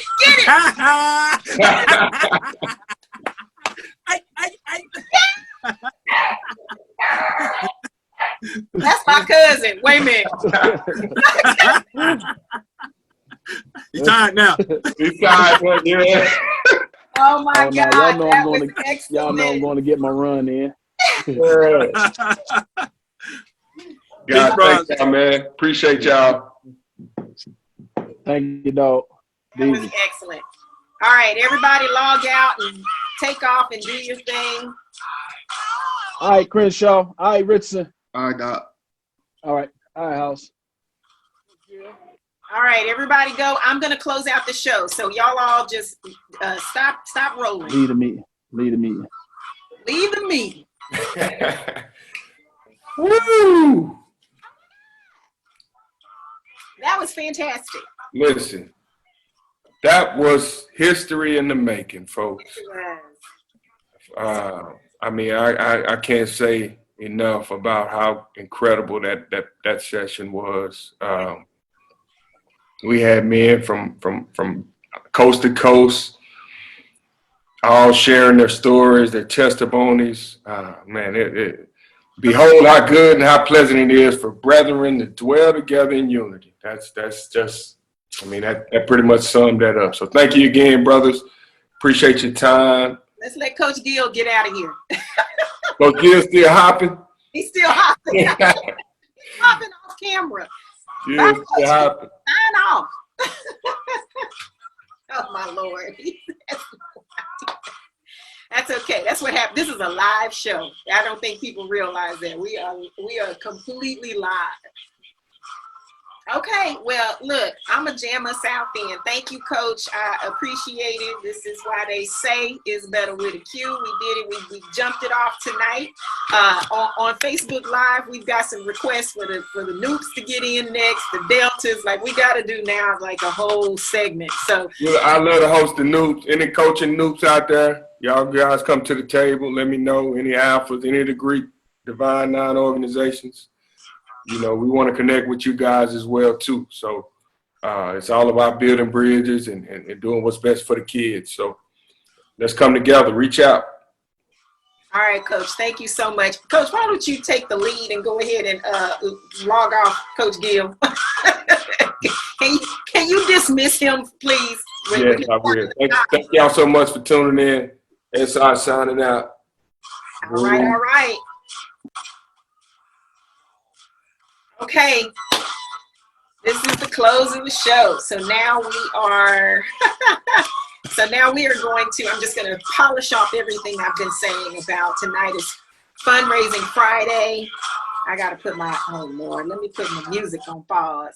Yeah, it's Fundraising Friday. Again, we appreciate everybody for joining in with us and supporting the Heads Up Foundation and Heads Up Media and the Sports Influencer Roundtable, just every element of what we are bringing to you live and direct, all of our organic content and our missions. We appreciate you. We implore you to please visit our website, donate.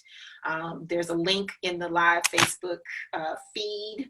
And I'm going to tell y'all what it is real quickly. Let me see if I can read this off. But you can go to the website and click the donate page. But that link to go directly to our PayPal is, are you ready? It is www.paypal.me//heads-up. Again, 17 years, Coach Jabari Johnson has been doing this from high school to college basketball to the pros, and now directly to our student athletes, to the community, blessing families and trying to get kids to the next level. That's the whole point here. But we want to groom them. There's so much that goes into that process. We need your support to do that. So we appreciate you. We look forward to keeping you all tuned in and keeping you all informed and entertained also. So I'm going to finish off by saying, please stay well. Again, I hope we've all learned to adjust to this new lifestyle of sheltering in place, of quarantine, of the COVID-19 virus. This is going to be a new lifestyle for all of us. So make sure you are out. If you're out in public, cover your face. You can reduce potential infection or whatever, catching something or giving it to someone. You can reduce that massively. You can bring it down to 1.5% if everybody has on a mask. So, all right, on that note, we're going to close out and I'm going to leave y'all with some more, jam and just enjoy. So we appreciate having you. We'll see you next time. All right.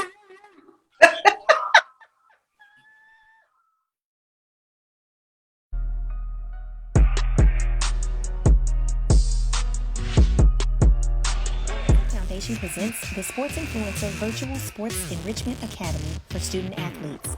This unique online course will present topics like branding, social media, interview training, leadership skills, teamwork, and more. Classes begin April 20th. Learn more and register today at theheadsupfoundation.org. Let's continue to develop and grow.